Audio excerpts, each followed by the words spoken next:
No, we're live. Oh, we are. There we are. I'm just kind of like standing here.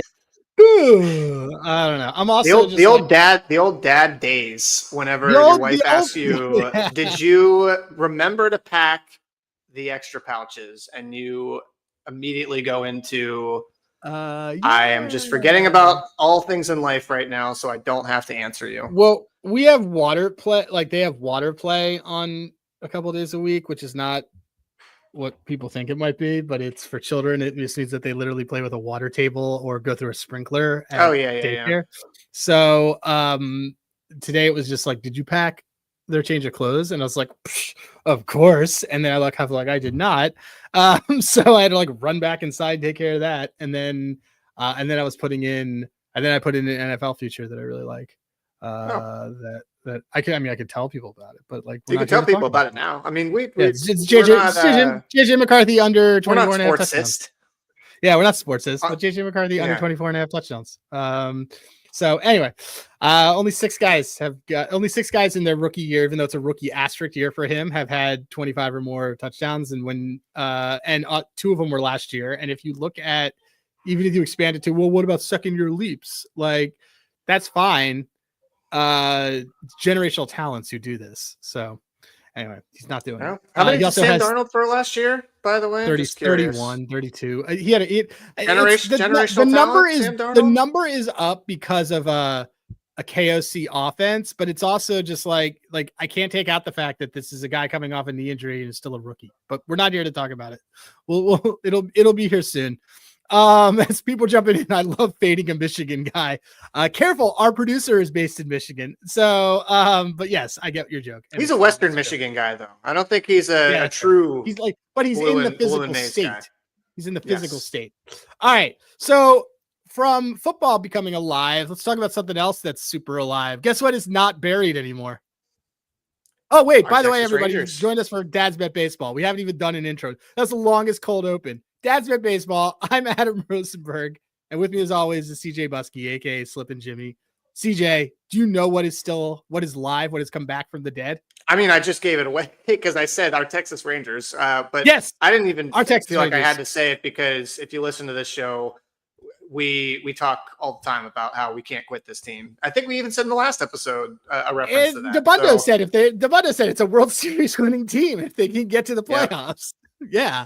So guess what I did? I naturally went ahead and I took them 8-1 to win the division. They are 4 back. They have the highest run differential in that division by quite a good amount. And they are, I believe, the last thing I'd sent you was right before yesterday, where they were 7-1 in their last 8. Everybody they had a perfect weekend because Seattle lost 2 of 3.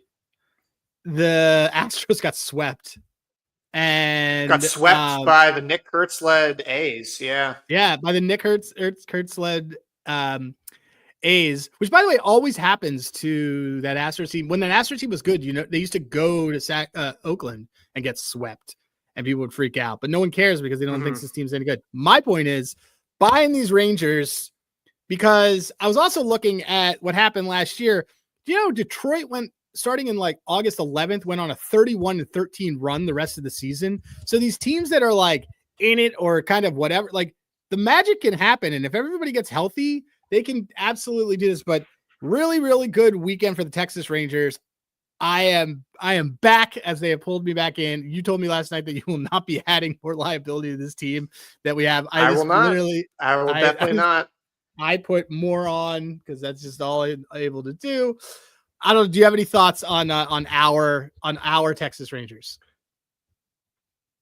I think when I'm looking at, for example, like Hall of Fame bets, and I'm seeing their recent. So if you go and look, for example, at the biggest problem we had with the Rangers were they couldn't hit. Like they were so bad, like not just below average, they were bottom of the league, like. Rockies 27th was like in terms of hitting. Yeah. So since July 1st, from a batting standpoint, they're 5th in WAR in baseball. So that's, obviously we knew there was some positive regression. There had to be positive regression. There was just too many good guys in that lineup, Langford, Seager, even Garcia is still, I think, a above replacement type of player. The part, and by the way, the pitching obviously has still been great. They got Eovaldi back. DeGrom's been good. Even lighter yesterday. I know that was a team obviously that's kind of quit with the Braves. Yeah. He looked good. So if he's even a serviceable 5 for them, Rocker was fine. So those are 2 young guys. So if they have a couple of good starts, like I'm more willing to buy that than the guy that I backed yesterday and Bryce Elder. So the thing though that I think is maybe still a little concerning for me, and you were ready to jump on division. I wasn't. And it's mostly because, like, if I look at their batting as the turnaround, still not getting a lot of extra base hits and a pretty strong ISO as part of that. Like, they're 11th in ISO since the beginning of the month, but they're 5th in WAR. If you go and look at their last 5 and last 10, they're still like middle to below average in terms of hits and total bases per game. It's just that from a run standpoint, they're well above average with 6 runs per game, I think, in their last 5. And they're second in stolen bases in this time. So they're manufacturing runs the old way. Yeah, they're making good contact. So it's, to me, it's kind of like running. It's like a weird, like almost like a Guardians problem where they're making contact and they're making contact with runners in scoring position, but I'm just not seeing the power yet from them. But there are guys on that team that I trust to hit for power. So I don't know. That's the part for me, Adam, that I was still a little skeptical on if this is real or not from a lineup perspective. The pitching I've always believed will be there. Yeah, I mean, I think for the purposes of our conversations, they're not selling. They're good enough right now that they are not selling. We know that. So that sort of puts them in this realm of like, okay, can you make a run at a wild card? So like their next few days, so they have the Angels who that, you know, again, that's bottom feeding, so that's not going to help. But then they have a pretty critical series next weekend against the Mariners, and then they play the Yankees. So we're going to know, which is really unfortunate because they have the trade deadline on Thursday, and then they have probably the 2 most important series because the Mariners and Yankees are 2 teams that are well, they're tied with the Mariners, but you get this. They're ahead of them in the standings. So they can gain ground if they go 5-2. They're at Seattle. They're home for the Yankees. They can gain a lot of ground here. What they do this, they don't play then. They play the Blue Jays later in the month, but that's not going to really help them. They play the Royals, who apparently aren't by the way, who apparently are going for it. Which is weird. Was the weirdest news drop of the weekend had to be the Royals trading for Randall Grichuk and then re-signing Seth Lugo as if having the under 8.5 in that Pirates Diamondbacks game on Saturday, I was not anticipating a Randall Grichuk to the Royals move to influence that total. So that came out of left field. But anyway, as I look at so this bet, and then September they have a middle of the month. They're going to probably still hang around, man, because they play the Astros twice in September. But that being said, their biggest time that they have that they can kind of make a jump and gain ground is they have Yankees and Seattle back to back. So that is pretty critical for them.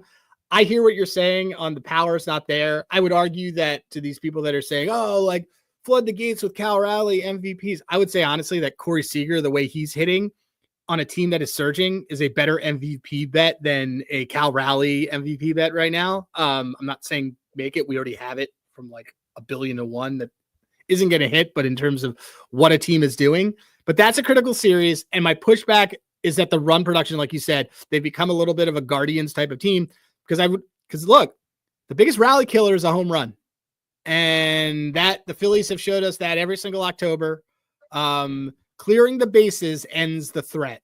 It has constantly killed us in under outs props with Jack Flaherty, because Jack Flaherty will get 1 out into that 6th and he will let out 2 base runners. He will give up a 3-run bomb and then he'll proceed to get the next 2 guys out and cash the over 17.5. I've seen this story a million times. So that being said, I'm back in on the Rangers. I'm going to take them for the division because of this run differential. I now have them across the board. I'm ready for that pain. But I mean, I don't hate it. I guess the thing with the division is like, do I trust their pitching more than the Astros with Framber and Brown? No. I think I would still Brown has trust not looked. those. Brown has not been great the last couple starts. Yeah, maybe it's just preseason Hunter Brown bias That's coming fair. in. I still think he'll kind of correct himself. I mean, like Scoop Ball had a couple of bad starts there just at the beginning of the season. Like Wheeler. I mean, the presumptive, probably, I guess no longer, but NL Cy Young favorite up until yesterday, hasn't looked great this month also, but we know he'll kind of put things back into gear. So I'm actually looking to see if I can find a plus price just for them to make the playoffs. Like, I'm keeping it simple because it's probably plus like 145. It's minus 105 on DraftKings, but I'm pretty Really? sure there's got to be a book out there that you can find to get a plus price, because at least though, like the teams ahead of them, Seattle, the Yankees, those are both teams that I definitely think this Rangers team can be better than. Like, there's more things going in their favor versus division. I mean, 4 games is not a ton of games, and they do have 6 that they get to play against the Astros. I think at this point, maybe just with it's also existing liability for them to, win the AL and for their win total. I'm keeping it simple, playing them to make the playoffs, because I do think that even with trades that the Yankees and the Mariners have already made, this Rangers team should still be better than going down the stretch, assuming some of those power metrics can come back. So those are teams, obviously the Yankees, we've seen the Mariners make some moves.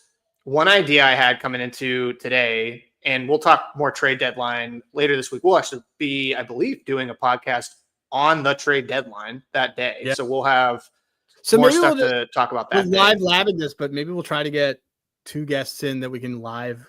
We should definitely have Colby in. Yeah, we'll do a trade deadline special. Yeah, we'll do a trade deadline special. That makes sense. On DBB. But it got me thinking. There's 4 names I'm gonna give you or have us talk about that we know are almost certainly going to be moved. And a lot of the time you and I go back and forth on, do we react to this or do we not react to this? And I think these 4 names are the ones that we should be and clearly the most hyped piece that's going to be moved this deadline will be Eugenio Suarez, who has been, to his credit, phenomenal this season. He leads the league in RBIs, having a career year. Does Eugenio Suarez, does he move the needle or does he not move the needle for you if he gets traded somewhere? Are you looking at a market on that team he goes to and then saying, I need to make a bet now? Well, I will turn this around and actually ask you, because when we went through the rundown on this, I was not prepared to talk about Eugenio Suarez, who now apparently is rumored to go to Philly. Okay. Which would move Kyle Schwarber, by the way, to the outfield. That's true. That's true. I set you up. Even though I already kind of know what your answer would be. Set me up. To fail.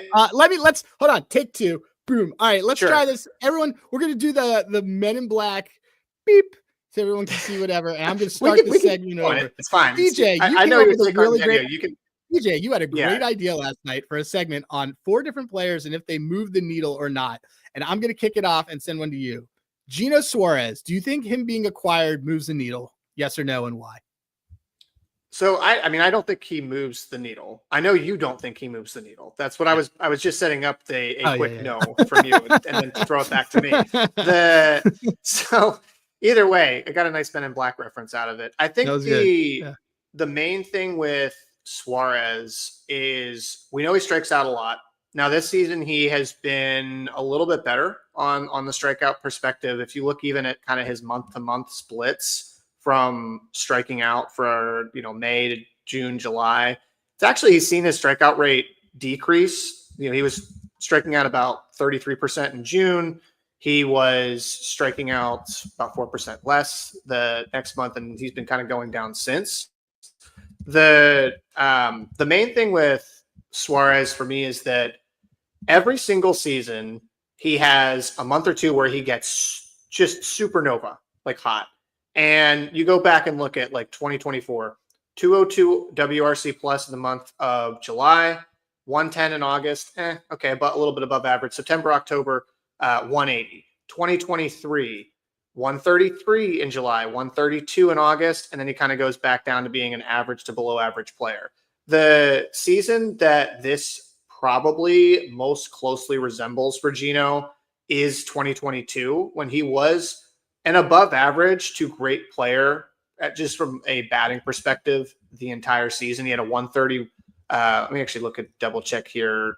I think for the whole season, let me go look at what his full season was, because at least through that season, he's got incredible hair, by the way. He's got like he does have incredible hair, mullet. Yeah, he's 34, by the way. Yeah. He's been around for a while, man. Like he was called up, I believe, in 2014 is when his debut was. So, but 2022, he had the lowest month from just a WRC plus perspective was a 107. This year, his lowest has been 117, was in May, and then he's been just completely scorching earth. 107. Yeah, I'm looking at his numbers were bonkers in 2022. Yeah. 171 in August. I think I'm not gonna come here and tell you that he's going to be the guy from like the last two seasons where he's had months of 88, 92, 89, those types of production from behind the plate. I'm willing to buy that he's done something this year to get him in good enough form to be closer to that 2022 mark. That being said, when right now, you're batting as a WRC plus of 143 for the season, I just have to imagine that there is some regression. And I also don't think it's a coincidence that going from Seattle to Arizona and having that ballpark maybe be a little bit more friendly to him in terms of the dimensions there as a righty, that I think would also kind of give me some pause. So I know you said no on this. I'm also just kind of saying that I think the market will react. I don't think there's anything to actually bet though once he moves. Yeah. The market will react, probably overreact is really like, it's a guy having a career year, man. It's just like, it's sort of, somebody is very excited in our chat about dad references. Anyway, thank you, SF9er. All right, sweet. All right, great. Yeah, sweet. Yeah, let's talk about. I'm with you. Let's talk. Yeah, now let's go for another guy who is not certainly having a career year, and this is the one that we did actually have in the rundown correctly. So, Sandy Alcantara. Do you react or do you not react if he gets moved? I do react. Okay, so I think he.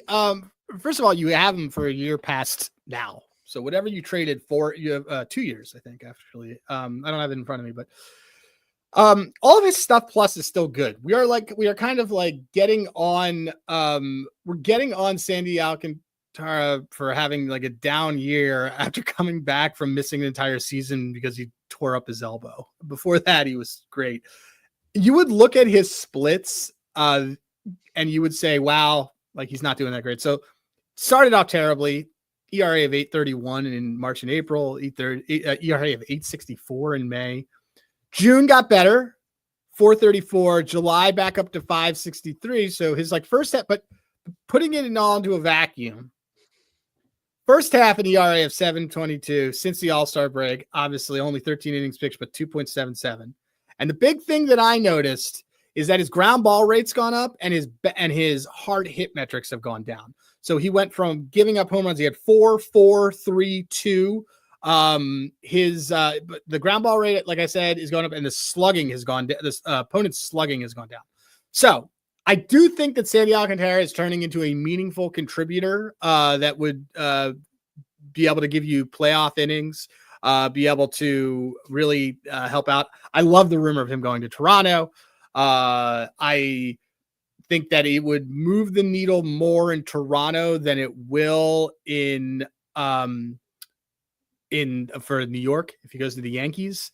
I get that there's probably dreams of an October Sandy in Yankee Stadium, but the ground ball rate going down is something that I feel like is going to be beneficial to him playing games in the Rogers Center, which obviously Yankees is home run friendly for different reasons. But there's a little bit being able to like have Max Scherzer with him to do something, to be able to talk to him about stuff, and Chris Bassett and Galsman and just some of these dudes who all have like a different pitch mix and are kind of studs or have been studs in their own right. I don't know who he's really going to learn from on the Yankees. And I don't see that turning out like that Jim Montgomery deal. Remember where like he was 7-1 down the stretch for them. So I do think Sandy will move the needle where he goes. I think it's just going to matter where, because some things are going to be a little more conducive for him. But and I'm hoping that it's Toronto. I know that is a talking baseball take, but I still do think it's a good one. I could even see him. Obviously the Cubs are obviously mentioned a lot of these times, but I don't know. Like I'd liked him more as a fit before than I do now. I think the Cubs are kind of like leaning into what they're doing right now, and have bigger needs across the board. But yeah, let him go to. I do think he moves the needle for me on any of those teams that I would want. I think if he definitely goes to a team like Toronto, like Chicago, I don't think he's going to the Mets or the Yankees, but I do think he could make an impact, obviously, on either of those teams. The part that's interesting to me about Sandy is that he's actually seen his fastball velo continue to go up. He's at 97.7 right now. Nice. From this last month, 91st percentile according to Baseball Savant, with 97.3 for the year. It's just that his fastball has sucked. Like he's still giving up a lot of hits on that fastball. Like I think if I go back and look at some of the expected slugging, he's back from an elbow injury. It's probably all he's using. Yeah, it's like 642, I think, this month on 762 on slugging and 429 batting average. The one positive I'd say for him, and then we'll move to the next guy, would just be that he is leaning in more to his off-speed stuff. So his changeup, he's actually seen that pitch take a tick up basically every month since I guess beginning or end of May. He's seen his changeup go up. He's also throwing more sliders, more sinkers. So I'm looking at this now with you. If he can start to maybe lean a little bit less on that fastball, which it does seem like he's trying to make some adjustments, then is he the Sandy that you're getting from 2 years ago? No, definitely not. But it's a pitcher that's at least made enough adjustments that can be pretty effective from what I can tell. This 2022, I'm just looking at his pitching run value in 2022, and it's absurd. 37. Do you have any? That's like insane. Is Emmanuel? Breaking news. So yeah, we got breaking news too. Emmanuel Clase. What is going on with this Guardians team? Get them off of FanDuel. Come on. They are. Yeah, really. It's like honestly, maybe just stop betting on them because they clearly can't handle it. So people are just saying, yeah, now he's not going to go to the Phillies. That's fine. I'm fine with that. We have under 69 Ks for the season, and that should lock that up for us, right? I guess so. I don't know if there's any house rules against the player may or may not have to, not get suspended for gambling on the same book that you placed this future on. So that is that's pretty wild. But the last thing I'll say on Sandy before we move over is just I don't think Sandy needs to be a one. I think that if Sandy went to the Yankees, I think too much is going to be asked of him versus if he goes to even a Cubs or a Jays, he's not going to need to be the ace. He can be the I don't think he'd have to be the ace on the Yankees either. I think I don't know, man. Marcus Stroman Marcus Stroman was asked to leave, and then they begged him to come back because they're so short on arms. Yeah, but I'm saying I don't think any of these teams trading for him is asking him to be the ace. Like at least like the Yankees have Rodon, they have Fried. Like you're still asking him. I guess what I mean. You're asking him to start a playoff game, but right. But I think asking him, saying we need you for game 3 versus we need you if we have game 4 is a very different. They need him to go 3 times through the order. I don't think the Cubs or the Jays need him to go 3 times through the order. It's just like when DeBundo said about Nola will be asked to maybe go through the order only 2 times, that kind of thing. I'm glad you brought up the Jays. I don't know. Can we discuss our next guy? Yeah. Let's do that. Okay. So let me tee him up. Let me tee up he's like your favorite dude. So Merrill Kelly, I think he looks dude because I texted you about betting an under because he No. I feel like you subtly on the road. talked about him for months. he looks like, to me, he just looks like if I was going to Google image search for someone who's racist, it would look like him because he looks like what's his name? From he was in the Frighteners. What's his name? Gary Busey's kid. So Jake Busey. Oh my god. Yeah. Well, Jake Busey does kind of have a little bit of a resemblance there. So, Now I'm just trying to picture him next to old man Gary in Point Break. Could he star in Point Break? Is that the Mendoza line we're trying to go for him? Look, I like Merrill Kelly because I think he is just a underrated, like very solid meat and potatoes type of pitcher as a righty. I mean, he's been, I think a lot of people gave him attention in 2023, obviously, for his story of going to the Korean League, coming into Major League Baseball and really kind of, getting a second chance at baseball in 2019 and sort of resurrecting his career, being on that World Series roster that was with Arizona. And I mean, I think it'd be safe to say he was the number 2 on that starting pitching rotation that season. Would that be fair to say?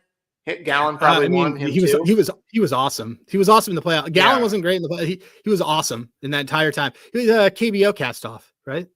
Yes, KBO cast off. I mean, literally, if you go to his Fangraphs page, it has Korean next to his name as a gesture towards that. So, anyway, I like him. So, okay, so does he move the needle for you after, especially after this Pittsburgh start?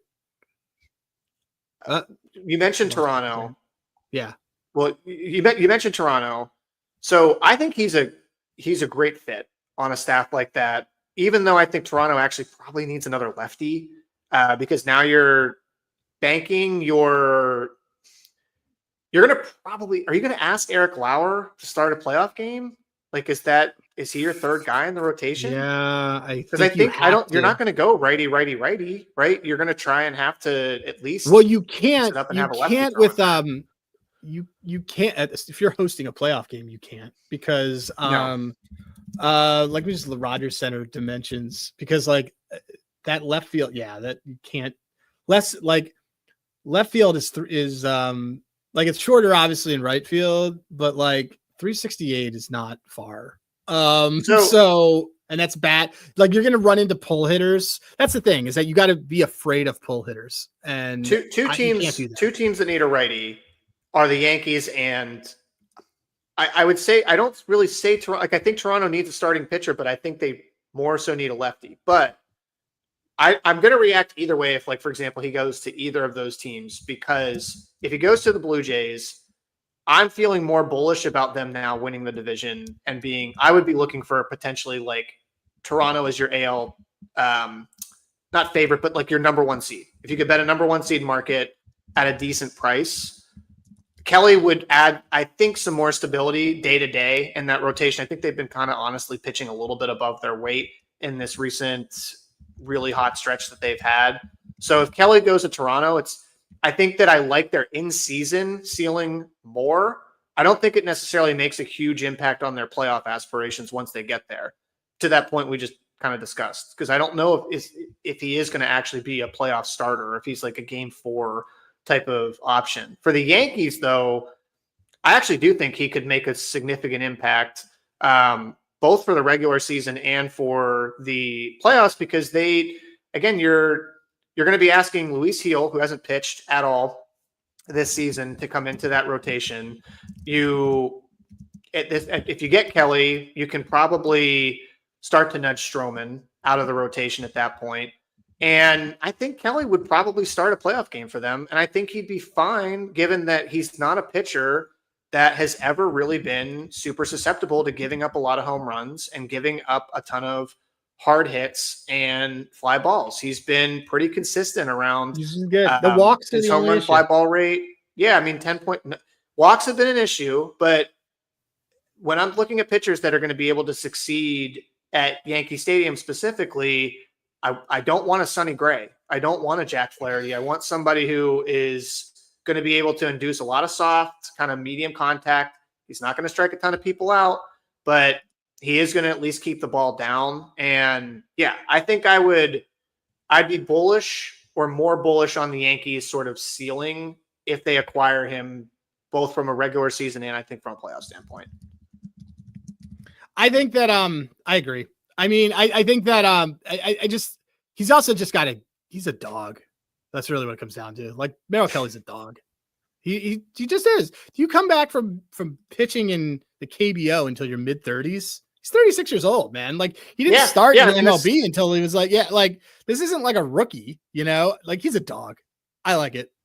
Survey says like whoever gets him is a lucky team. So, and I think that again, I think that's a move too, that like where we talked about Gino, where we think there will be market reaction regardless, and we may not agree with it, but we think that market will react. I think Kelly could go to like either one of those teams or another team that might need a right-handed pitcher. The Mets also might need someone like him, but I don't see necessarily a ton of futures moving on him getting traded. I think it's more the baseball nerds would be excited about that. So the last guy I wanted to save is someone who we talked, had a good segment with DeBundo last week on about this player. Also a player that I desperately want the Mets to trade for, and I'm not getting my hopes up that this will happen. But Luis Robert, the Cuban Mike Trout, does he cause you to react and make a bet or not react at all? He causes me to probably lean a little bit more. So I think he's going to one of two teams. I think he's going to the Mets, or I think he's going to the Phillies. To be clear, the Mets both of those teams need guys who can hit lefties, and his OPS and against outfielders. lefties. They both need outfielders. And they both need outfielders. Phillies though may just Justin Crawford this thing, but neither here nor we'll talk about that some other day. We'll bring Javon in to talk about that. I love the speed functionality with him because I think that he can make his own runs. If you are matched up in the playoffs, so like I'm assuming he's going to go to the Phillies, and if he goes to the Phillies, I'm really going to like the Phillies based on what I think the left-handed matchups are going through the rest of the playoffs. So like if they play the Mets, it's Peterson. If they play the Dodgers, it's Snell. If they play the Cubs, it's Boyd. And so these are all guys that I've seen do very well, but fail against elite left-hand. Like his OPS is his OPS was 827 for between 2020 and 2022. He has his OPS now is his lefty OPS is awesome. His right, especially this month, his righty OPS is garbage. So I would like this for that reason. I think that if he does happen to go to the Phillies, I'm probably going to do a little bit more on my Phillies outrights. I think for sure you and I are going to want to take, I would sneaky like Luis Robert RBI leader in the playoffs or run leader, because I could see a world where you move him around. It depends on where he's batting in the lineups too. We're going to have to, I mean, he's going to come in, he's going to bat. Let's see. So Harper, he's probably I think on the Mets he bats sixth, or he probably even bats maybe seventh in the lineup. He might bat fifth or sixth for the Phillies. They'd probably swap him with the Castellanos is really what it is. Because they love going back and forth, because then you can't really pitch around them. And Castellanos batting seventh.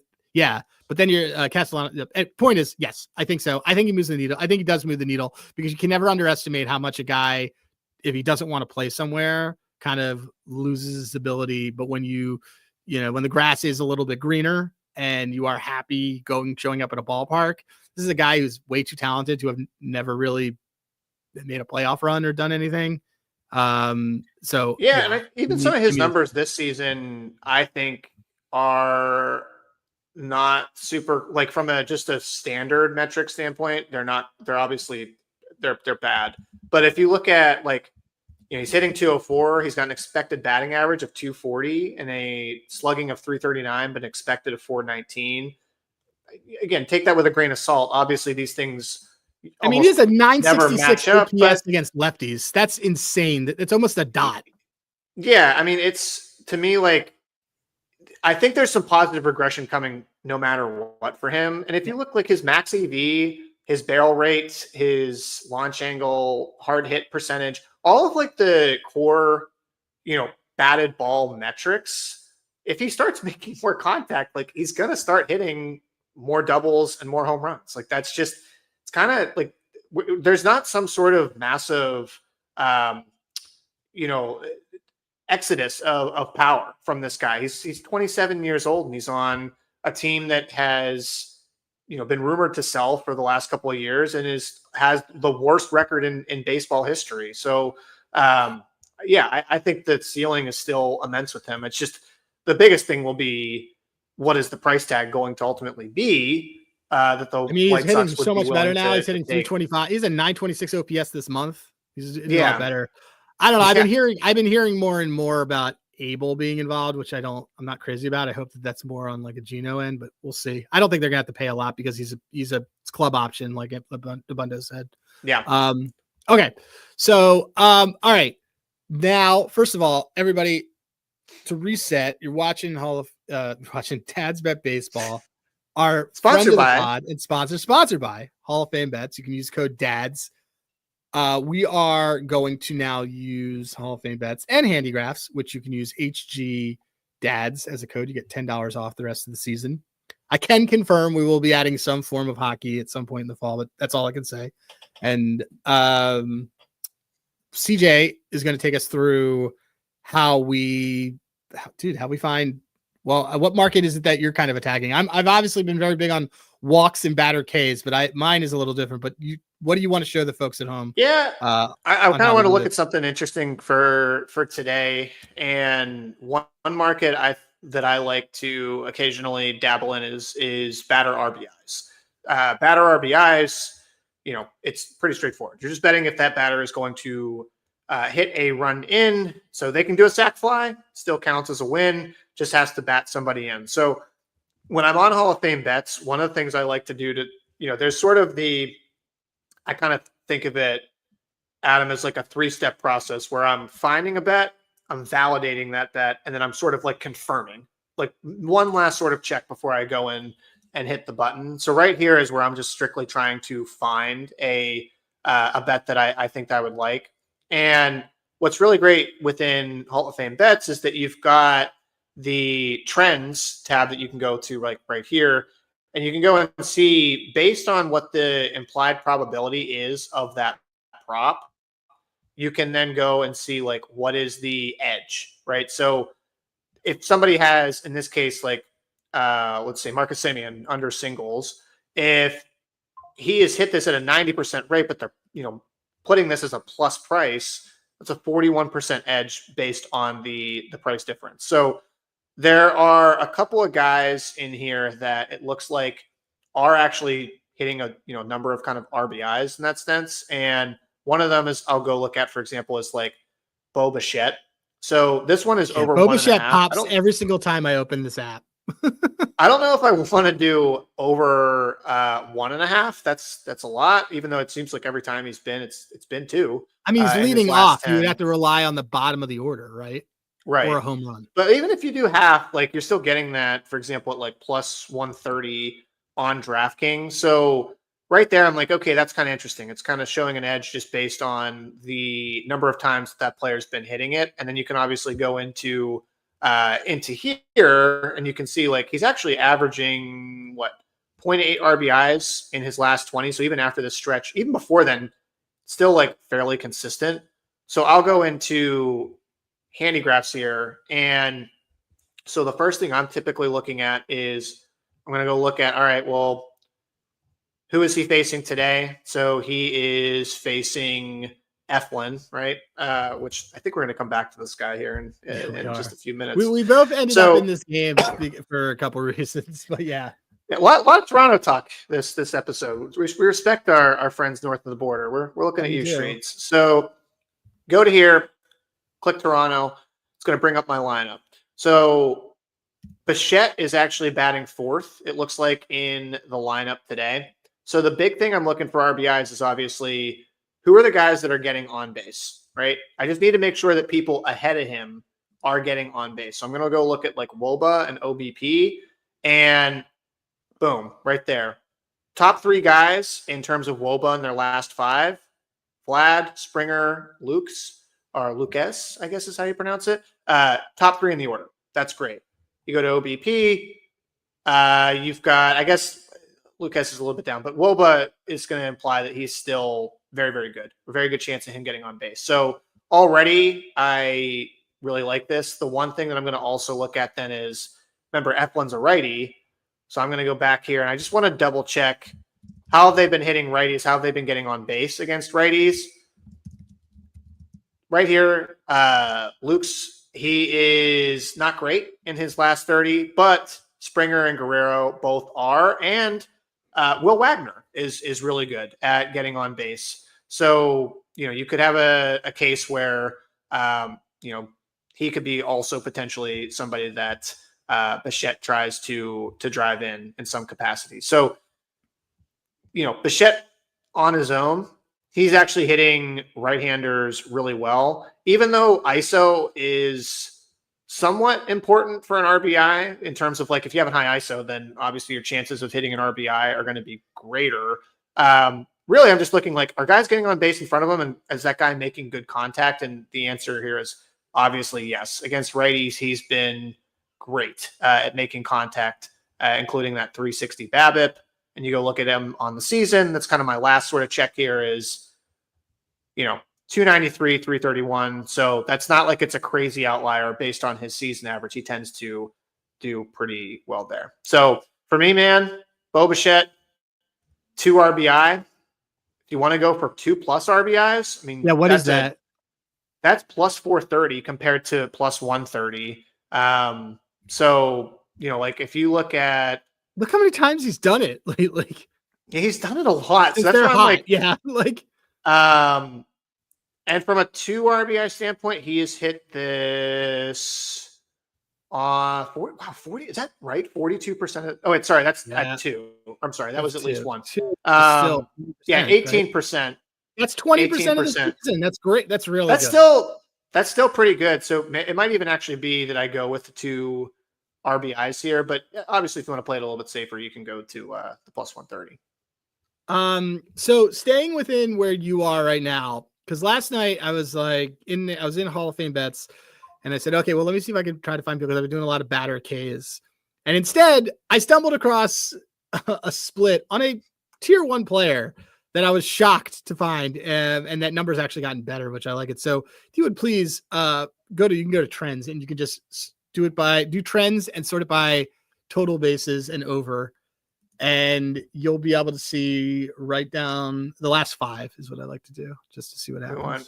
Total bases. And do total bases, and then go, and then do over and scroll down, and you should see our friend Mr. Vlad Guerrero Jr.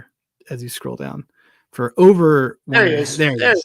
All right. So normally, we're always talking about over 1.5 bases. His 1.5 bases is minus 140. Generally speaking, you think, oh man, I don't want to have to take the higher number. But here's the thing. And by the way, this at plus 210 is fantastic. He's on a tear, and we'll show you like the Handigraphs backup data for this. But when you go to his site profile on Hall of Fame bets and the opposing pitchers, look at his head-to-head, his history against Zach Eflin. He has a over 700 778. 778, yeah. He's homered in literally 10% of his plate appearances against. He is. It is absurd. And his bullpen numbers are fine. It's just that his against Eflin it's so monstrous that it looks like it's not as good as it is. But he's been fantastic against his bullpen too. But then you scroll down and look at his total bases over this last 10 days. Actually, it is so rare that you can find somebody who has, and these odds are so much better on ESPN than they are everywhere else, that 3 bases is a good bet versus paying the juice for the over 1.5. He's hitting this at an absurd rate. That's 1, 2, 3, 4, 5. That's 6 out of his last 10, 4 out of his last 5, including 5 straight headed before yesterday were like fine, sure. And ESPN has it at plus 210. So then I go over to Handigraphs, and if you could go to Handigraphs, sir, please. And you can go to pitchers and go to Zach Eflin and give me a Zach Eflin. Give me his last 30 or his last 30 plate appearances against righties. And it is There's some underlying that says like, oh yeah, well, he shouldn't have been as bad as he is. But then you go scroll to the metric I care about. There it is. BABIP, and his BABIP is very bad. People are making contact with him. And then if you go to just in general, his last 3 starts, even at home, or his last 3 starts in general, they're just terrible. So go to Toronto, and then should pull up that whole lineup. Like you said, you click on Toronto in there. For those who are watching, also, this is like a really good hack on Handigraphs. Vlad, his last 5 games, his last versus righties, he's obliterating the ball. He's not getting stuff out. He's not getting home runs. It's been a weird non-home run year for him.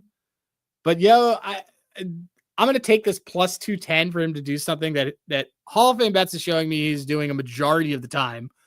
And which, by the way, a number like that means way less stake for the reward. So I can put it at 0.45 units for a unit. And if it doesn't hit, that's fine. And if the over 1.5 doesn't hit, I would lose 140. So this is definitely a bet. I'm going to sprinkle. Would you be willing to split this between? Because you made me just think of something. Because I'm like 2 hits. So I wasn't going to say 2 hits because look, if you look at like the last 30 against righties, 214 ISO. So there's only going to be 2 types of hits that he's going to be getting, accruing ISO on. It's going to be doubles and it's going to be home runs. And home run to fly ball rate, by the way, is not terrible. Like 14.3% is still pretty good. Pretty good. If you look at the doubles line and the home run line, it's way better. It does make me kind of wonder, like, do we split the stake and just to get to 3+ bases? He's not we're not betting 3+ hits. So he's either going to get a double he's going to get a home run. And you can get home run for 425 and you can get double for 400. I almost would be willing to split my stake and just do a little bit on the double or maybe even a little bit more on the double and some on the home run. And that's going to get you the same result as 3+ bases because he has to hit 1 basically in order to get to that. Yeah, he has to do that. He's not going to get the singles, even though he's going against a guy that pitches a contact. So we're going with the plus 210 is better odds than 2 hits. 2 hits is plus 180. Sure. If you're going to take between those 2, I would take total bases over the 2+ hits. Yeah, absolutely. Yeah. So I think what I want to do is split it. I think I want to split it with the double. And because either way, that's going to, the double is the same price as the home run. It's 4-1. Yeah, that's what I'm saying. And again, if you look at his last 10, I mean, obviously no triples. He literally hasn't tripled this entire season. If you want to do a 4-1, go crazy. But yeah, not trying to get too cute with this. I just think it's kind of interesting. It's like, well, 3+ total bases. We both like, how is he going to get there? Well, he has to hit either a home run or have a double. And I mean, you can hit a home run and a double in the same game, by the way. Like, it's not like that's totally out of the equation either. But the kind of splitting up the unit stake there between the 2 is interesting. I think so. We decided we're landing on going to split it up. I think I would split it. Yeah, I think I do the double and the home run just because the price for double is basically the same as a home run, and it's you wouldn't touch the total bases because there's a world where you win both with the total bases. That's what I'm saying. I think you could. I guess. What are you saying? Doing a double and the total bases? I would rather do both the double and the home run, the double and the total, and over 1.5, over 2.5 total bases. I'd rather do both of those. I'd rather just basically take the home run out of the equation because if the home run hits, I win. I win the over 2.5 total bases. The double hits, I win the double. Adam, it's not as much fun. It's just not as much fun. I'm just creating a base. The home run. By the way, I see E-Bomb, Rosenberg Bets. Dansby K for first at bat. He's asking about some things in there. Okay. Yeah. So wait. I need to know what I decided on this before we close up and do dad moves. I think we'll do. I think as a dad, we'll be more conservative and do the total bases with the double. But I think we should do the total bases double because the total bases. If I have a stellar or 2 later, I might be adding home run. That's fine. Okay, so over 2.5. So we got RBI for I was about to say Bo Nix, Bo Bichette, and over 2.5 total bases for Vlad, as well as his double. Might be throwing a Toronto team total over tonight. Might be throwing a that lot of seems to stuff be in where we're here. heavily First implying three. this. So Man, all the stuff's going. Deion Sanders had bladder cancer. Jesus, everything's happening. oh my God. All right. Anyway, let's go to dad moves. This is great. Oh, all of bets and use our code dads. And now we can move to dad moves. I know we've been kind of running through these because of different travel. My dad move of the week is changing up breakfast. So my kids, and this is just good for you in general. My kids get bored of breakfast very, very quickly. They've kind of hit a wall where they're just like, we're just not going to eat any of this. So just like I've talked about rotating toys, rotate your breakfasts. This week we're doing chicken sausage in the morning because they got over pork sausage and they're out of eggs. So they want to do that. And next week I'm going to show them cereal and all these things that basically you introduce a new core component to the breakfast or a new toy in the room that could have been an old toy. They get excited again. They're like, I'm going to eat all this and show you. So rotate your breakfasts the same way you would your toys. CJ? I mean, people are going to act as if you and I colluded to come up with that move because mine was rotating snacks. Oh, really? Nice. I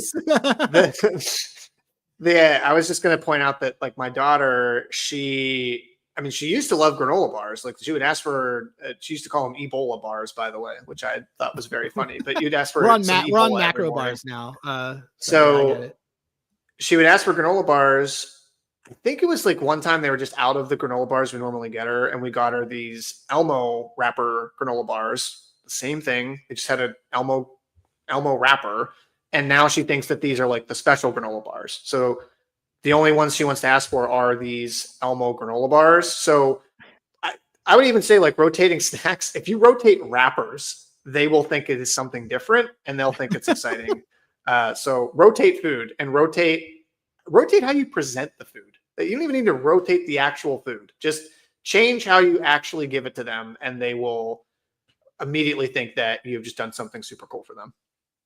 I love it. That wraps up this show. We're going to do the trade deadline show on Thursday. We got to figure out who's going to be on it. Or if I'm in New York, but we'll talk about this offline. This is one of the rare days where we've done a show and we don't have any day baseball. Is there anything that you are eyeing that you want to just tell people on the way out? I personally want to say, if you aren't using Hall of Fame bets or Handigraphs and stuff at this point, like you could save literally the rest of your season by using both of these apps, especially Hall of Fame bets, because it's got such a deep, like, look at everything that we just did in there. We found 5 different bets just by looking in their app. So I just don't understand what people are even doing anymore. They just only thing I would say that I'm kind of interested, that I'm going to look into a little more after this, is I want some way to back Spencer Strider, because I think that there's some signs that he might be starting to at least get some of his whiff rate back. Give me your pitch. Back being, you're talking about the team? Or are you talking about the team today? No, not the team. Not the team. I'm not backing the team. I want to be very clear. I lost money on the Braves and felt very stupid immediately about that. I did not get yesterday. why you took that bet. I've gotten better at being like, because like I used to be like, that's a stupid bet. Now I'm just like, sure, whatever. And then the next day I'm like, by the way, I was on the other side of this, and it's just like, I mean, you really stabbed me in. You really stabbed me in the heart when you. Oh, I lost my bet on that game too. I got a push. I actually bet the Rangers money line. Yeah, I got a push. I did. It's because it was a spot. I mean, so I like Strider. I think I agree with you. I think Strider is probably playing for. They're going to shut Strider down in mid-August, I would imagine. Sure. They just acquired Eric Feedy. Like, talk about a guy who they acquired that he could just wear it the rest of the season. They lost Grant Holmes. I could not take the Royals fast enough today because this team is just like DOA. That's fair. Again, I'm not. But Strider has a lot of reasons to show people. Strider has a lot of reasons to finish strong right now. Like a lot of reasons. I like that I'm not seeing. I like that his control seems to be coming back. If you look, his walk rate has dropped precipitously in his last 3 starts. K minus BB is almost at 25%, which that starts to put you, to be honest, in more of like the upper echelon of starting pitchers. I don't think he's fully back. There's just some signs that, like, from a control and command standpoint, I think he is he's starting to put some things together. So, might be interested in kind of looking at like an under hits or under walks line for him if I can find one that's at a good price. I like it. Yeah, I like that. I do like the Royals today, but I don't like it because they're going to tee off on him. I just think I just don't think the Braves are. It's a very hard game for the Braves to get up for. In my opinion. All right, I agree with that. We did our longest episode ever. Now we did an hour. So thanks everybody. Thanks, producer Spencer at Spencer_Ray. CJ, good luck on some things that you have going on that are exciting. Unrelated to baseball, yeah. Unrelated to baseball. You can find CJ at Dads That Bet. I am at Hey Rosenberg. And CJ, what's the final word as we go off? Oh man. That's it. It's just the final words, oh man. Nope.